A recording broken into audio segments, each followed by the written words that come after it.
Hello दोस्तों, देसी TV Bharat पर आप सभी का हार्दिक स्वागत अभिनंदन करता हूं। दोस्तों, इसी साल मध्य प्रदेश, राजस्थान, छत्तीसगढ़, तेलंगाना, मिजोरम में चुनाव होने वाले हैं और मध्य प्रदेश, छत्तीसगढ़, राजस्थान, तेलंगाना में बसपा मजबूती के साथ चुनाव लड़ रही है।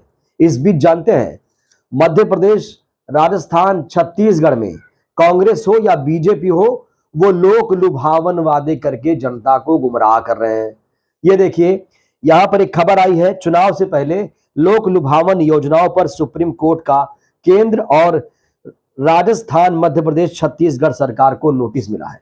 यानी मोदी सरकार को, बीजेपी सरकार को, या यूं कहें शिवराज सरकार को, भूपेश बघेल सरकार को, गहलोत सरकार को, केंद्र सरकार को भी नोटिस मिला है। और कहां से जानते हैं? सुप्रीम कोर्ट की तरफ से दिया गया है कि अब चुनाव आचार संहिता लगने वाली है, तो आप लोग इस तरह से जनता को गुमराह मत करिए।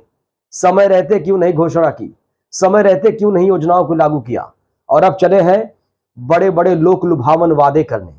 और दोस्तों, इसी लोक लुभावन वादे को लेकर बसपा सुप्रीमो ने कांग्रेस, बीजेपी पर करारा प्रहार कर दिया है। जी हां दोस्तों, बहुत ही तीखा हमला। बसपा सुप्रीमो ने बहुत ही तीखा हमला इस बार बोला है और काफी चर्चा उनके बयानों की। उनके बयान को मैं आपको दिखाऊंगा, उनके बयानों पर चर्चा भी करूंगा। लेकिन सियासत से इस समय की एक और बड़ी खबर देखिए। पहले आप ये तस्वीरें देखिए। ये तस्वीर दिल्ली की है। इसमें इमरान मसूद, अजय राय और केसी वेणुगोपाल आपको नजर आ रहे हैं। जी हां दोस्तों, सही पहचाना आपने। वो कहावत ना, लौट के बुद्धू घर को आए। तो जहां से राजनीतिक करियर की इमरान मसूद साहब ने शुरुआत की थी, अपने घर पहुंच गए। यानी इमरान मसूद की आज घर वापसी हो गई है। इमरान मसूद सहारनपुर से लोकसभा का चुनाव लड़ने वाले हैं। ये वो इच्छा रख रहे हैं कि वो सहारनपुर से चुनाव लड़ेंगे, लेकिन मुश्किल लग रहा है कि सहारनपुर से उनको टिकट मिलेगा या नहीं। आखिर में बताऊंगा आपको। लेकिन दोस्तों, सबसे पहले बात करेंगे बसपा सुप्रीमो की। बसपा सुप्रीमो ने बहुत ही तीखा हमला बोला है, बहुत ही करारा हमला। और ये जो तेवर है उनका, बहुत ही सख्त तेवर दिखा आज। पहली बार ना कांग्रेस को छोड़ा और ना भाजपा को छोड़ा, सबको लपेटे में ले लिया है बसपा सुप्रीमो ने। जिस तरीके से सुप्रीम कोर्ट ने केंद्र और राज्य सरकारों को, यानी बीजेपी सरकार, कांग्रेस सरकार और मोदी सरकार को लपेटे में लिया, फटकार लगाई है सुप्रीम कोर्ट ने कि ये लोक लुभावन वादे अभी क्यों कर रहे हैं आप लोग। नोटिस जारी करके जवाब मांगा गया है, क्योंकि दोस्तों चुनाव आचार संहिता लगने वाली है। बस कुछ ही महीने में इन राज्यों में चुनाव होने वाले हैं। उसके बाद होगा फाइनल।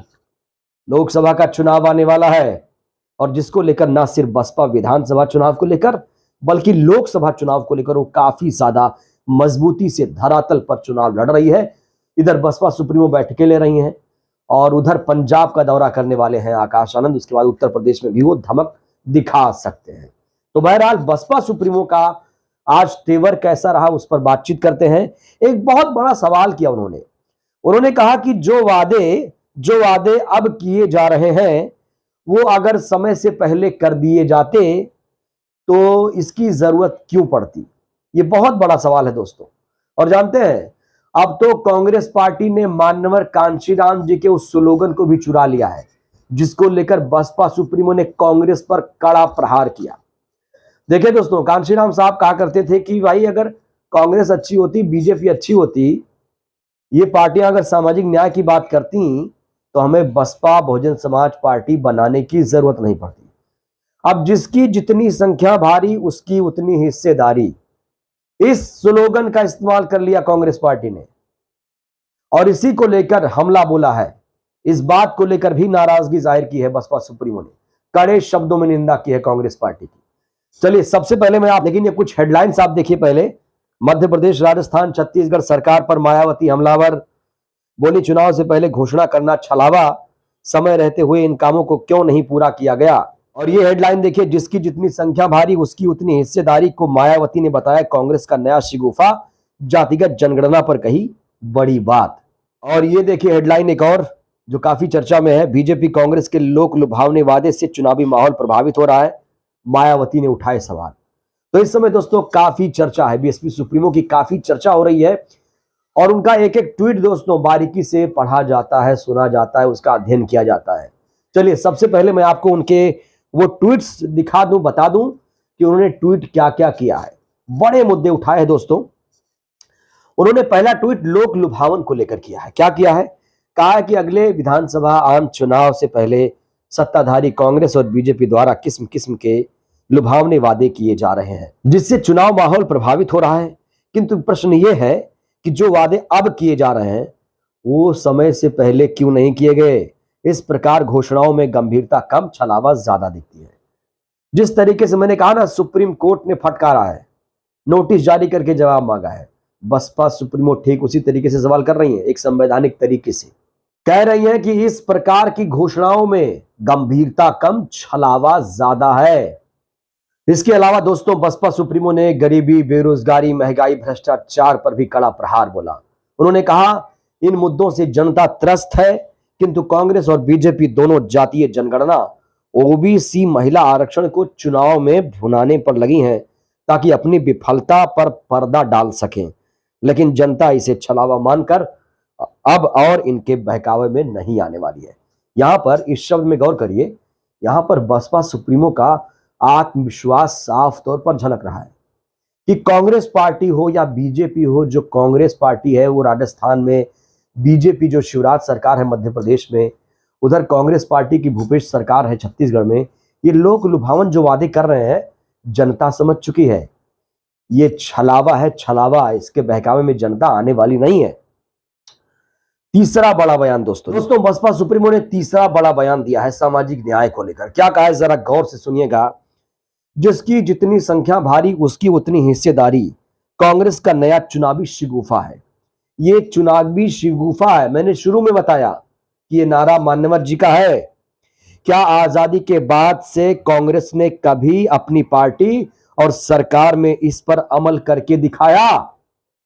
अगर अमल करके दिखाया होता तो बहुजन समाज पार्टी को बनाने की जरूरत पड़ती, दलित, पिछड़े, आदिवासी, मुसलमानों के लिए लड़ाई लड़नी पड़ती? नहीं दोस्तों, वो कह रहे हैं नहीं, तो फिर इन पर विश्वास कैसे करें? 70 साल के बाद उठकर आप इस तरह की नारेबाजी करेंगे और क्या जनता आप पर विश्वास कर लेगी? वो कह रही है बिल्कुल नहीं करेगी। जबकि बीएसपी पार्टी ने अपनी सरकार में हमेशा सामाजिक न्याय को लागू करके दिखाया है। सामाजिक न्याय दोस्तों, सामाजिक न्याय यानी सबको न्याय मिले, और इसीलिए बीएसपी जानी जाती है, क्योंकि बीएसपी जो संविधान है, बीएसपी के लिए संविधान ही घोषणा पत्र है। वो तो कहती है बीएसपी बार बार कि हम बाबा साहेब के सपने को पूरा करेंगे, सबको बराबरी का हक दिलाएंगे। अब दोस्तों कुल मिलाकर अभी खबर यह भी है सूत्रों के हवाले से कि बसपा सुप्रीमो का जो तेवर तल्ख है, या इससे पहले आप देखें जाकर तो लगातार कांग्रेस पार्टी की तरफ से लगातार, चाहे नीतीश कुमार हो, वो बसपा सुप्रीमो को इंडिया गठबंधन में लाने की कोशिश कर रहे हैं। ऐसा नहीं है कि सिलसिला थम गया है, लगातार कोशिश शुरू है, जारी है कोशिश। और मैं बार बार ये कहता हूं कि अभी विधानसभा चुनाव पर बसपा सुप्रीमो फोकस कर रही है। विधानसभा चुनाव के नतीजे आने के बाद ही इस पर वो बड़ा निर्णय लेंगी। और जाहिर तौर पर बसपा सुप्रीमो का जो तेवर है वो अपने आप में दोस्तों बताता है कि वो काफी हमलावर है, क्योंकि उन्हें विधानसभा चुनाव में सरकार में आना है, क्योंकि उन्हें दोस्तों मध्य प्रदेश, छत्तीसगढ़, राजस्थान में सरकार बनानी है, सरकार में शामिल होना है। तो अगर कांग्रेस और बीजेपी ने मध्य प्रदेश, छत्तीसगढ़, राजस्थान में अच्छे से विकास किया होता तो क्या इन पार्टियों को इस तरह के लोक लुभावने वादे, घोषणाएं करनी पड़ती? नहीं करनी पड़ती। दोस्तों जनता को समझना है, एक बार कांग्रेस एक बार बीजेपी, ये जो खेल चल रहा है जनता को समझना पड़ेगा। अगर उसे नहीं समझ में आ रहा है, खास तौर से एससी, एसटी, ओबीसी, माइनॉरिटीज को समझना पड़ेगा कि उसके लिए बेहतर पार्टी कौन है।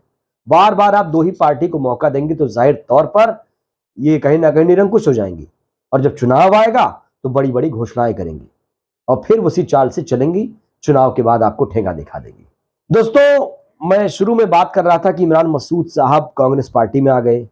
अब अगर गठबंधन होता है, अगर इंडिया गठबंधन में बसपा सुप्रीमो आती हैं, तो क्या वो सहारनपुर से चुनाव लड़ पाएंगे? क्योंकि 2019 में सहारनपुर सीट बसपा ने जीती थी और सहारनपुर की सीट बसपा छोड़ना नहीं चाहेगी। इमरान मसूद साहब कह रहे हैं कि वो सहारनपुर से ही लड़ेंगे। क्या होगा, इस पर भी गहन मंथन चिंतन करने की जरूरत है दोस्तों। और दोस्तों एक और अपडेट आपको दे दूं कि जो आकाश आनंद है काफी मेहनत कर रहे हैं। वो पहले हरियाणा में गए, फिर मध्य प्रदेश में गए और अब पंजाब में जा रहे हैं। उससे पहले आप बात करूं तो मध्य प्रदेश में गए, राजस्थान में गए, फिर बिहार चले गए, फिर राजस्थान आए, फिर वो चले गए हरियाणा, फिर अब पंजाब जा रहे हैं, फिर मध्य प्रदेश गए। तो कुल मिलाकर काफी धरातल पर नजर आ रहे हैं। और अब कहा जा रहा है कि वो उत्तर प्रदेश का दौरा भी करने वाले हैं। 9 अक्टूबर का दिन बहुत ज्यादा खास है और 9 अक्टूबर के दिन दोस्तों बसपा गांव गांव अभियान भी चला रही है। लगातार काडर बैठकें हो रही हैं बसपा में दोस्तों, लगातार काडर कैंप चल रहा है, गांव गांव तक पहुंचने की कोशिश की जा रही है, बूथों पर मजबूत पकड़ बनाई जा रही है। तो बसपा काफी सक्रिय है, बहुत ज्यादा सक्रिय है। और जिस तरीके से बसपा सुप्रीमो आक्रामक है उसको देखकर लग रहा है कि वो इस चुनाव को बहुत ही गंभीरता के साथ लड़ रही हैं, बहुत ही ज्यादा गंभीरता के साथ। आकाश आनंद इस समय धरातल पर हैं, जमीन पर चल रहे हैं और बसपा सुप्रीमो की रणनीति जो है वो रंग ला रही है कहीं ना कहीं। अब देखिए ना, इंडिया गठबंधन के तमाम नेता इस समय हाथ जोड़ रहे हैं कि बहन जी आइए इंडिया गठबंधन में शामिल हो जाइए। लेकिन अभी तक उन्होंने सिर्फ एक ही बात कही है कि ना हम इंडिया के साथ हैं ना एनडीए के साथ हैं।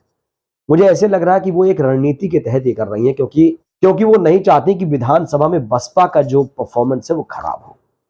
तो इंतजार करिए, विधानसभा चुनाव के नतीजे के बाद कुछ बड़ा फैसला होगा। और दोस्तों जो बसपा सुप्रीमो ने तमाम बातें कही हैं कि जो घोषणाएं की जा रही हैं, जो वादे किए जा रहे हैं, समय से पहले अगर ये वादे पूरे हो गए होते तो इन्हें क्या वादे घोषणाएं करने की जरूरत पड़ती? नहीं पड़ती। दोस्तों बसपा सुप्रीमो के इस तमाम बयानों को लेकर आपकी क्या राय है? और बसपा सुप्रीमो इस समय जो राजनीति कर रही है, जो मैं अपडेट आपके लिए खबरें लेकर आता रहता हूं, इन तमाम चीजों पर आपकी क्या राय है? अपनी राय आप जरूर दीजिएगा। वीडियो को लाइक करिए, चैनल को सब्सक्राइब करिए, वीडियो को जन जन तक पहुंचाइए जिससे बहुजन समाज जागरूक हो। जय भारत, जय संविधान।